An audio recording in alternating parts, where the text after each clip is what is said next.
नमस्कार इंडियंस, अपना इंडिया में आपका बहुत बहुत स्वागत है। दोस्तों, आज हम आपसे बात करेंगे बीना मानवी की। बीना मानवी जो ज्योति मौर्य की सहयोगी रहीं, जिन्होंने ज्योति मौर्य के मामले में बहुत बढ़ चढ़ कर बयान दिए। वह बीना मानवी ज्योति मौर्य और मनीष दुबे का बचाव करते हुए नजर आईं और आलोक मौर्य को उन्होंने स्पष्ट रूप से गलत बताया।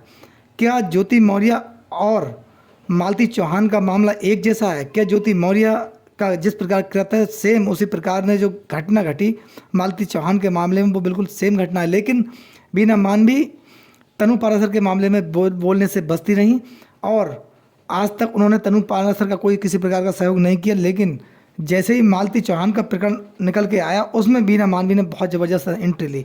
क्या बीना मानवी मनीष दुबे से घबराहट में थी या मनीष दुबे का सहयोग कर रही थी? उन्हें मनीष दुबे से डर था इसलिए नहीं बोली, और मालती चौहान के पति से किसी प्रकार का भय और डर नहीं था। इसी कारण मालती चौहान के प्रकरण में बीना मानवी ने एंट्री की। दोस्तों, ज्योति मौर्य का बचाव किया, आलोक मौर्य का पूरा एक प्रकार से देखा जाए तो विरोध किया। इस पूरे प्रकरण पर हम आपसे विस्तार पूर्वक चर्चा करेंगे और ये भी चर्चा करेंगे कि ज्योति मौर्य अपने आप को कब तक मनीष दुबे के प्रकरण से बचा सकती हैं, या ज्योति मौर्य पर जिस प्रकार मनीष दुबे सस्पेंड हुए उसी प्रकार ज्योति मौर्य पर भी गाज गिरने वाली है। ज्योति मौर्य भी सस्पेंड होंगी, उसके बाद इस प्रकरण में पूरी एफआईआर होने वाली, इस पर भी आपसे चर्चा करेंगे। दोस्तों, आपसे ये भी बात करना चाहेंगे कि जिस प्रकार से ज्योति मौर्य विवाहित महिला थी, उनकी 2 पुत्रियां थीं, लेकिन उसके बावजूद भी ज्योति मौर्य ने अवैध संबंध, अवैध प्रेम प्रसंग का प्रकरण को उजागर किया, यानी कि समाज में एक प्रकार से घृणाकृत किया, जो किस प्रकार से क्षम्य नहीं है। ज्योति मौर्य के अगेंस्ट एक्शन होना चाहिए, कार्रवाई होना चाहिए। ये समाज हित और न्याय हित और देश हित में बहुत आवश्यक है। ठीक जिस प्रकार से मनीष दुबे पर आरोप थे वो सस्पेंड किए गए, उसी प्रकार ज्योति मौर्य पर भी सेम आरोप थे, उनके खिलाफ भी एक्शन होना न्याय हित में बहुत जरूरी है। मनीष दुबे की पत्नी तनु पाराशर का भी यही कहना है कि जब से ज्योति मौर्य ने मेरे पति के साथ अपना प्रेम प्रसंग का नाता जोड़ा है, उसके बाद मेरी लाइफ खराब हुई। मेरा नया विवाहित जीवन था, उसको नष्ट करने में ज्योति मौर्य की प्रमुख भूमिका है। जबकि वह एक पीसीएस अधिकारी है, मैं एक केवल पढ़ी लिखी और सक्षम महिला हूँ, लेकिन मेरे साथ जिस प्रकार का अनर्थ ज्योति मौर्य के द्वारा किया गया, मेरा परिवार तोड़ने में पूरी सहयोग जो ज्योति मौर्य का है, वह कभी भी मेरे द्वारा क्षमा नहीं की जा सकती। मेरी लाइफ को बर्बाद करने में ज्योति मौर्य की प्रमुख भूमिका है। ज्योति मौर्य के चलते ही पूरा प्रकरण हुआ है। यानी कि तनु पाराशर एक प्रकार से देखा था ज्योति मौर्य से काफ़ी नाराज है और वह कानूनी सलाह के आधार पर अब ज्योति मौर्य के खिलाफ एक्शन लेने में आगे बढ़ सकती हैं, ऐसी भी अटकलें लगाई जा रही हैं। दोस्तों, यहाँ पर मैं आपसे विस्तार पूर्वक बात करूँगा बीना मानवी की, जो महिला विकास मंच की अध्यक्ष हैं, जिनका एक संगठन है और जिसके तहत वो तमाम देश में मुद्दे जो महिलाओं के होते हैं या उनमें बहुत जल्दी बीना मानवी की एंट्री होती है। आखिर इनका मामला क्या है? देखिए, मनीष दुबे तनु पाराशर का मामला एक लंबे समय से चल रहा है। 2021 से ही पूरा प्रकरण चल रहा है और तनु पाराशर कहीं ना कहीं आहत है, परेशान है। लेकिन बीना मानवी का किसी प्रकार का तनु पाराशर के लिए कोई सहयोग नहीं था, जबकि बीना मानवी स्पष्ट रूप से ज्योति मौर्य के पक्ष में खड़ी हुई दिखाई दी और ज्योति मौर्य का पूरा सहयोग किया बीना मानवी ने। आलोक मौर्य का इतना विरोध बीना मानवी ने किया, अगर देखा जाए इन कानूनी सलाह के आधार पर अगर उन पर कार्रवाई की जाए तो बीना मानवी की मुश्किलें बढ़ सकती हैं। लेकिन आलोक मौर्य कहीं ना कहीं अपने आप में पीड़ित थे, परेशान थे, और उन्होंने बीना मानवी के जो बयान थे उनको अपने आप में एक प्रकार से देखा जाए तो बर्दाश्त किया। दोस्तों, बीना मानवी तनु पाराशर का सहयोग करने में अक्षम क्यों रही? बीना मानवी ने आज तक तनु पाराशर पर एक भी शब्द क्यों नहीं बोला?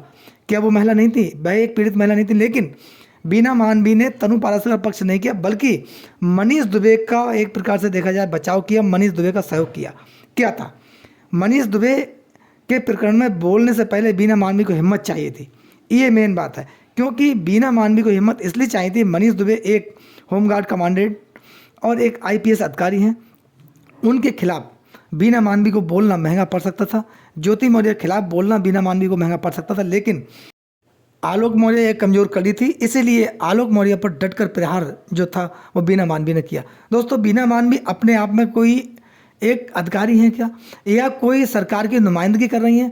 इस प्रकार का कोई मामला नहीं है, क्योंकि बीना मानवी अगर देखा जाए तो उनका एक संगठन है, जिस संगठन के आधार पर वो बीच में हर व्यक्ति के मैटर में बीना मानवी अपनी एंट्री करती हैं। तमाम बीना मानवी पर आरोप भी लगे हैं, लोगों पर ये भी आरोप लगाए हैं, लोगों ने ये भी आरोप लगाए हैं बीना मानवी पर कि ये कहीं ना कहीं धन वसूली करती हैं, अपने हित साधती हैं। ऐसे आरोप ज्योति मौर्य के मामले में भी लगे थे कि बीना मानवी के द्वारा अपने हित साधे गए। दोस्तों, बीना मानवी पर लगे आरोपों की फहरिस्त बहुत लंबी है, उनकी चर्चा करना इतने कम समय में पॉसिबल नहीं है, लेकिन हम आपको थोड़ा संक्षेप में बताना चाहते हैं कि बीना मानवी के कई ऐसे मामले हैं जिनकी वीडियोज़, ऑडियोज़ मौजूद हैं, जिन पर बीना मानवी पर खुले आरोपों की पुष्टि होती हुई दिखाई दी।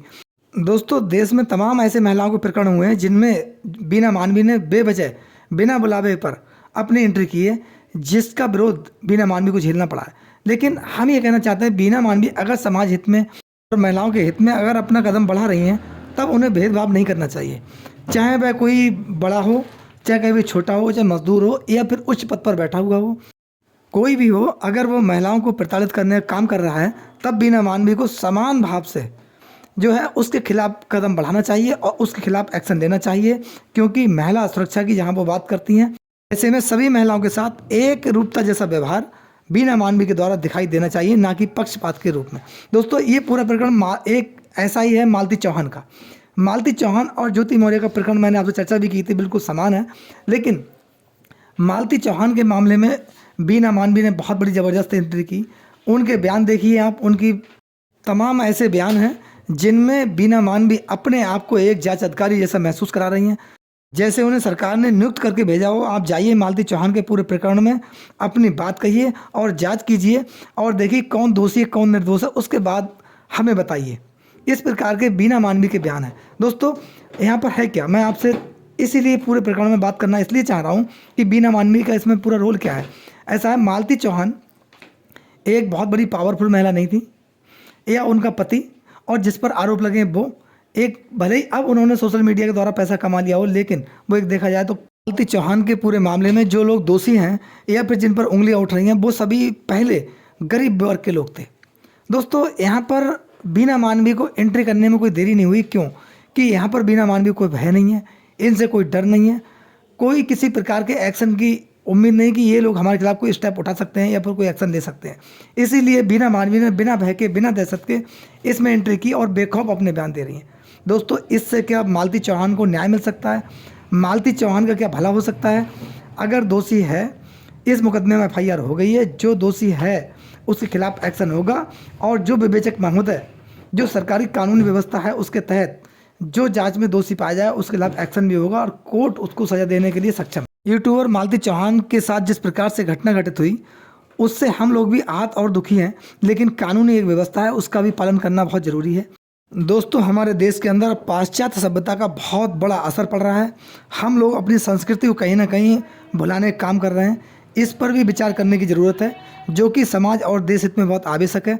क्योंकि पाश्चात्य सभ्यता का जब असर पड़ेगा, हमारे यहाँ का कल्चर पूरे संसार में लोग उसका अनुसरण करते हैं। लोग देखते हैं कि हिंदुस्तानियों का जो व्यवहार है, कल्चर है, वो अपने आप में एक अनोखा है।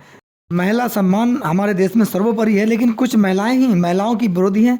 इस पर भी विचार करने की ज़रूरत है। दोस्तों, इस पूरे प्रकरण में आपकी क्या राय है?